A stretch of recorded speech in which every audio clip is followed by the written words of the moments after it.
Hi, welcome to es346, Introduction to Thermodynamics. This is video 7.9. The topic is isentropic efficiency, and the section in the textbook is 7.12. So here are the learning outcomes.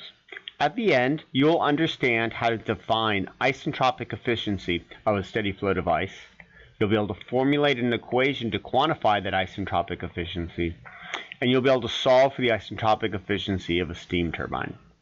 So I want to talk about isentropic efficiency, and what we'll be doing in this class is focusing on steady flow devices. And steady flow devices, to remind you, are things like compressors or steam turbines, nozzles and diffusers. They are devices that don't have a particular beginning and end time to the process. They're just running along and you have material going through them. So we've got some sort of steady flow device, and most of these devices, they are doing energy transformations, converting some enthalpy, I'll call that H in, the enthalpy that goes into my device, and often they're generating some work. For example, the steam turbine would be generating electrical work, or the nozzles or diffusers might be generating kinetic energy. Those are forms of work as well, and that is that work is being the work is decreasing, and so then the enthalpy coming out is going to be less than the enthalpy that goes in. So this is sort of splitting out that energy into a work and an enthalpy out. Now, if I was to have a device that is very efficient, maybe the most possible efficient device, what would happen is I'd have an enthalpy coming in, and it would be generating the maximum amount of work. So let's go ahead and say that that's better than my previous device. That would be the maximum amount of work, so its work will be greater than the work that went in. And as a consequence, we know that the enthalpy going out of the most possible efficient device will be somewhat less than the enthalpy that went out of my normal device. All right. Now, if I had a less efficient device, right, we can kind of flip all of these around, right? So now we realize that the work that's being generated coming out of this will be lower than what I had in my original device, which means that the enthalpy that comes out has to be somewhat higher, right? So what we can do is we can go ahead and use this to somehow compare our devices, and we can actually define what an efficiency is. And what we want to know is how much more efficient is this device, or how much less efficient is this device here. And we will go ahead and use the entropy to do that. So let's go and look at our devices, and we can determine what the entropy is going in, and I'll call that S sub in. And the entropy that's going to come out, if I go back to my regular device, it's going to have some entropy that's coming out of it. And what we know from the second law is that that entropy, all right, either has to be greater than or equal to the entropy that goes in. Right? It can't be less than. That would be violating the second law of thermodynamics. If it was a perfect device, it would be equal to the entropy that goes in. So my most efficient device, S max, right, the entropy, the maximum that it could be, would be that which goes in. However, if I look at my less efficient device, right, what happens is the entropy is going to be increasing, and so that entropy that's coming out of my less efficient device was going to be is going to be greater than what went out of the maximum device. And that's what we're going to go ahead and use to do it qualitatively. So we'll go ahead and look at how to do this now. So to help introduce this concept and quantify it, it's often nice to use what's called a Moyer diagram. And Moyer is a person's name. And what that is an HS diagram. Remember, we can go ahead and draw phase diagrams with any pair of intensive variables. And so we've got our new player entropy, S, and I can go ahead and draw this as an HS diagram. So this is what an HS diagram looks like. This is figure A10. I happen to pull the English one off from your textbook. And if you look at these lines, what we have over here, our two axes, again, are enthalpy and entropy, and there's temperature and pressure lines that are moving through here. And in fact, there's even a saturation curve, and the saturation curve actually is right along there if you look fairly closely. It's a little bit different, but in general, that's what it is. And what we can do, let's go ahead and think about what's going on with our steady flow device. So we've got our regular device. It's got an enthalpy that's coming in. It's converting some of that enthalpy into work, and so we've got an enthalpy coming out.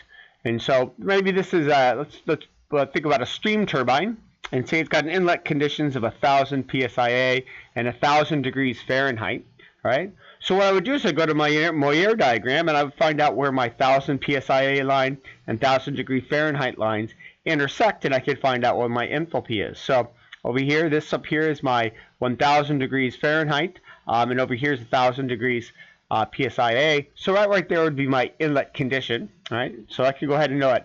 Now my device that's coming out, my steam turbine, maybe it was specified that the outlet condition was 650 degrees Fahrenheit. Okay, so it's outlet at 100 psia, 650 Fahrenheit. I'm going to go down and look where that is on my diagram. And on the Moyer diagram, it's right about here. And so there's what my device, it goes from the inlet conditions to the outlet conditions. All right. Now the first law of thermodynamics tells me, well, the work that's being generated from that device, it's going to be my mass flow rate times my change in enthalpy, which would be H in minus H out. And so if I go back to my diagram, there's H in, and then I can see H out. And so this vertical bar here is representing the amount of work that I have, or work per mass, because I've got a little H here, but that's going to be the amount of work that my device is generating. All right. Now, imagine I want to go ahead and improve the efficiency, so maybe I'm going to go ahead and oil up all the bearings and improve the efficiency of this turbine.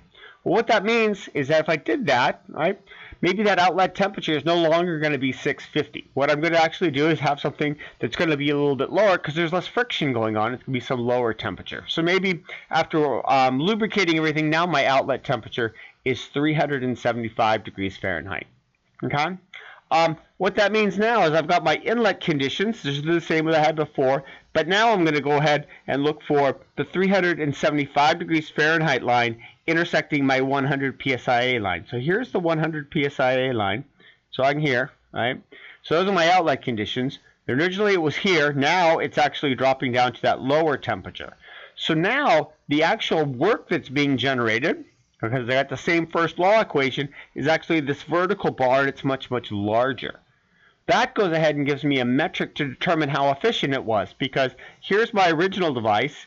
This one right over here that's vertical down is actually the most efficient device. Why is it most efficient?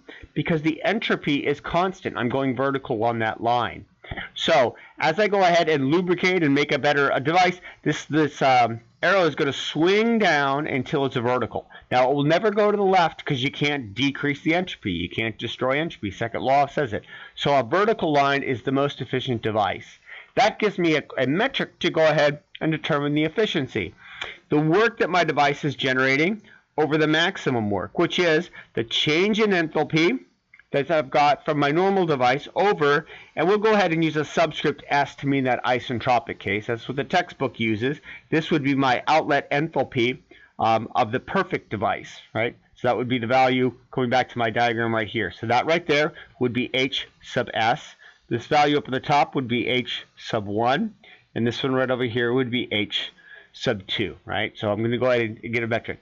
The nice thing about this efficiency, it's always between 0 and 1, all right? Or we can think of it in terms of percent, between 0 and 100%. All right, let's go ahead and go through a quantifiable example and do it. And we're going to go ahead and do a steam turbine here. I'm told what my inlet conditions are and my outlet conditions, and I simply want to find out what's the efficiency of this, or what's called the isentropic efficiency. Okay, so here's my first law equation, so I can find how much work it's generating. Right, and so I just need to know what the inlet enthalpy, inlet and outlet enthalpies are. I'm going to go to the superheated tables to do that. Go to 8 megapascals, 500 degree line. Simply look up my enthalpy value. It's 3399. I'm going to do the same thing for my outlet conditions down there at 50 kPa and 100 degrees Celsius. Again, looking that up off my superheated table, it's 2682. There's my H1 and H2. So I can go ahead and plug those in. I'm not told what the mass flow rate is, so I'm going to go ahead and just divide through by the mass flow rate and express this on a per mass basis. So I use a little W there. If I put in my enthalpy values, and so this is generating 717.1, and that's going to be kilojoules per kilogram. All right, so that's going to be the amount of energy per mass that it's generating. That's my regular device. Okay. Now, I need to now determine the efficiency. I need to know the maximum device it could be generating. Well, the maximum is going to be a new outlet. It's not actually going to be the same H2. So remember, if I come back here and look at my Moyer diagram, what I want to do is I want to compare apples to apples. So I want to go ahead and compare a device that's operating between the same outlet conditions. This line right over there, remember, was 100, or well, my diagram before it was 50 kPa. In this problem, it's going to be 50 kPa. I want to compare apples to apples. I don't want to compare apples to oranges, so you don't let it go to a new outlet pressure. You keep the pressures the same. So what that means is my outlet temperature is not going to be 100 degrees, and my outlet enthalpy, I don't know yet. I need to find a new one. In fact, we're going to call that one H sub S. That's going to be that vertical line. How do I do that? Well, I know that the entropies are the same. This is a vertical line. So I want to find the entropy of the inlet condition and just set that equal to the outlet. So going back to the superheated tables, I'm going to go ahead and read up my inlet entropy. It's 6.7266, and that's actually the same as the outlet, because this is now going to be my perfect device. So now I've got a pair of variables, 50 kPa and an entropy value of 6.7266. I'm going to use that pair to find out what my outlet enthalpy would be of the perfect device. So I go over here to my superheated tables. Here's my 50 kPa line, 0.05 megapascals. I'm looking for 6.7266. Now if you look over here, my entropy is getting lower, lower, lower, but it actually doesn't get low enough. At the saturation point, it's still 7.6. And if you recall what that means I've actually got a mixture at the outlet for the perfect device. And going back to my Moyer diagram, where I mentioned here's the saturation curve, what that means is that this vertical error in this situation has actually dropped down in there. Well, that means I'm going to have to go through and do a little more work and calculate the quality. So I'm going to go ahead and calculate the quality. Again, I'm using sub S, meaning the perfect device, the isentropic device. And I'm going to find X sub S using these S values. I'm going to pull those off of table A5 at this point, or actually probably at table A5. So here's my S value, that's S1, and then this is SF and SFG. I can do that and find out that the quality of the perfect device would have been 0.867. And then I'm going to use that to find out what H sub S is. So this is now going to be the enthalpy of my perfect device. Right, HF, I'm going to go ahead and put my 0.867 in there, put in some numbers in there, and I find out that's 2339. So this right over here is H sub S. That right there is the enthalpy of the perfect device, and I'm going to use that compared to what my previous one was to get my efficiency. So there we go. Here's our efficiency equation, H1, the inlets, and then I'm going to put in what the actual was, and then what the perfect value could have been. So here's H sub S. You notice in this case it's less than what the outlet was. It always has to be. And so it's going to tell me the efficiency of this was 0.676. Not very good. It's actually pretty crummy. It's a pretty low efficiency, but it gives me a number. It's 67.6% efficient. All right, let's summarize this video. We discussed isentropic efficiency. We used the HS Moyer diagram to introduce that concept. We formulated an equation which allowed us to quantify that isentropic efficiency, and then we solved for the isentropic efficiency of a turbine. All right, see you next time.